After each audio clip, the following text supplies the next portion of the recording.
Hello everyone, welcome to अध्ययन अध्यापन। मैं निभा आप सभी का बहुत बहुत स्वागत करती हूँ और आशा करती हूँ कि आप सभी शिक्षकगण सुखी व स्वस्थ होंगे।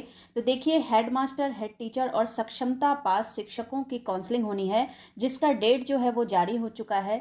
और यहाँ पर आप लोग कौन कौन से डॉक्यूमेंट अपने साथ रखेंगे जो कि आपको काउंसलिंग के समय काम आएगा, काउंसलिंग के समय लेकर जाना होगा, तो ऐसे सभी डॉक्यूमेंट्स के बारे में बात करेंगे। तो देखिए, डॉक्यूमेंट वेरिफिकेशन में ये डॉक्यूमेंट सबसे पहले रखें।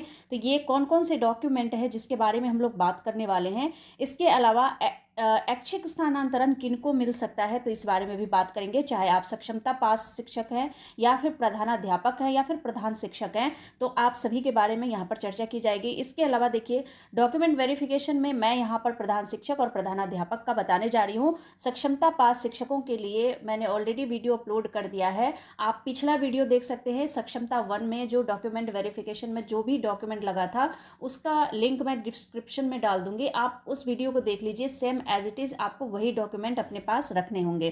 तो चलिए हम लोग यहाँ पर देखते हैं कि कौन कौन से डॉक्यूमेंट आपके लिए इंपॉर्टेंट हो सकता है। इसके अलावा देखिए, अगर आपके डॉक्यूमेंट में कहीं कुछ लग रहा है कि कोई दिक्कत है, चाहे वो नेम स्पेलिंग में हो या फिर डेट ऑफ बर्थ हो या कुछ भी हो, ऐसा कुछ भी यहाँ पर अगर प्रॉब्लम हो रही है डॉक्यूमेंट में, तो आप उसको समय रहते ठीक करवा लीजिए। क्योंकि काउंसलिंग में ये सब सारे जो है यहाँ पर कहते हैं ना, कमियां देखी जाती है और इसी के आधार पर शिक्षकों की काउंसलिंग स्थगित हो जाती है। तो ये दिक्कत ना हो आपके साथ, तो इसका विशेष ध्यान रखें है। तो चाहे आप प्रधान शिक्षक के लिए आपने एग्ज़ाम दिया है या फिर प्रधानाध्यापक के लिए, तो आप दोनों के लिए ही यहाँ पर आवश्यक दस्तावेज जो होने चाहिए काउंसलिंग के समय, वो यहाँ पर बताया गया है। तो चलिए देखते हैं। नंबर 1 की बात करें अगर हम लोग, तो यहाँ पर जो आप लोगों ने एग्ज़ाम दिया है, चाहे प्रधान शिक्षक का दिया है या फिर प्रधानाध्यापक का, तो उसका जो ओरिजिनल प्रवेश पत्र है, यानी आपका जो एडमिट कार्ड है, वो होना चाहिए। तो ये उम्मीद है आप लोगों ने अपने पास संभाल के रखा होगा, तो क्योंकि इसकी आवश्यकता होगी, तो ये तो ओरिजिनल होना ही चाहिए। साथ ही इसका जो यहाँ पर फ़ोटो कॉपी है, वो 3-3 करवा के रख लीजिए। और इसके बाद जो आपका आधार कार्ड है, जो मूल आधार कार्ड है, इसकी भी छाया प्रति 3-3 करवा लीजिए। 3 करवा लीजिए मूल आधार कार्ड का, क्योंकि सबकी फ़ोटोकॉपी की आवश्यकता होगी। इसके बाद आते हैं हम लोग एकेडमिक क्वालिफ़िकेशन पर। तो बात करें अगर मैट्रिक का यहाँ पर, तो 10वीं का जो अंक पत्र है, मार्कशीट है और सर्टिफिकेट है, ये दोनों ही चाहिए ओरिजिनल। और इसके साथ इन दोनों की ही 3-3 फ़ोटोकॉपी आपको करवा लेना है। इसके बाद अगर हम नेक्स्ट चले तो इंटर का चलते हैं, 10+2 का।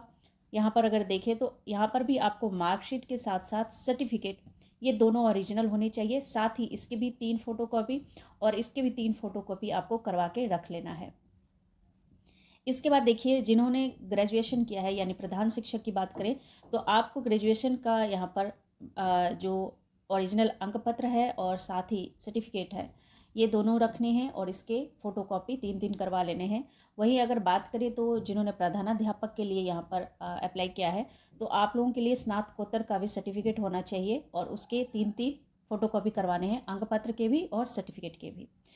और यहाँ पर अगर हम बात करें नेक्स्ट, तो जो भी आपने शिक्षण प्रशिक्षण का कोर्स किया है, चाहे आपने डीएलएड किया है, तो जो प्रधान शिक्षक होंगे इन्होंने डीएलएड किया होगा। और इसके अलावा डीपी का भी अगर आप लोगों ने यहाँ पर ट्रेनिंग लिया है, तो वो भी यहाँ पर चलेगा। इसके अलावा बीएड किया है, तो इसका भी आपको क्या करना है, आपने इनमें से जो भी किया है उनके अंक पत्र की फ़ोटोकॉपी और साथ ही मार्कशीट, ये सभी ओरिजिनल होनी चाहिए। साथ ही इनकी फ़ोटोकॉपी आप करवा लेंगे। इसके बाद यहाँ पर अगर बात करें तो आपने एलिजिबिलिटी टेस्ट पास किया होगा, या तो आपने टेट किया होगा या फिर सीटेट किया होगा। जो भी आपने यहाँ पर, या फिर बीटेट किया होगा, तो जो भी आपने एलिजिबिलिटी टेस्ट पास किया है उसके अंक पत्र और यहाँ पर उसकी फ़ोटोकॉपी आपको लेकर रखना है। और साथ ही प्रवेश पत्र अगर हो तो बिल्कुल उसको भी आप रख सकते हैं, लेकिन यहाँ पर जो मार्कशीट है इसको आपको रखना है। अनुभव प्रमाण पत्र, जो प्रधान शिक्षक हैं, जो प्रधानाध्यापक हैं, अपने अपने अनुभव प्रमाण पत्र भी यहाँ पर रखेंगे अपने फाइल में। इसके बाद नियुक्ति पत्र भी रखेंगे। और इसके बाद अगर बात करें तो पासबुक, कैंसिल चेक जो है वो भी आपको रखना है। इसके बाद पैन कार्ड, आपको इन सब की फ़ोटोकॉपी भी करवा के रखनी है। तो इन सब के, जैसे पैन कार्ड है तो इसकी भी फ़ोटोकॉपी और साथ में पैन कार्ड ओरिजिनल रखना ही है। आवास प्रमाण पत्र अगर आपका है तो यहाँ पर इसकी भी फ़ोटोकॉपी होनी चाहिए, साथ में ओरिजिनल भी रखना है। इसके बाद देखिए, इसके बाद देखिए, अगर आप जिस भी कैटेगरी से हैं, चाहे ओबीसी से हैं, ईडब्ल्यूएस से हैं, एससी से हैं, एसटी से हैं, तो ये सभी जो आपका डॉक्यूमेंट है ये रखना है, साथ में इसकी फ़ोटो कॉपी भी रखनी है। इसके बाद देखिए, आपको अपना फ़ोटो 5 कम से कम रखना होगा, आपकी खुद की फ़ोटो जो कि रिसेंटली आपने खिंचवाई हो।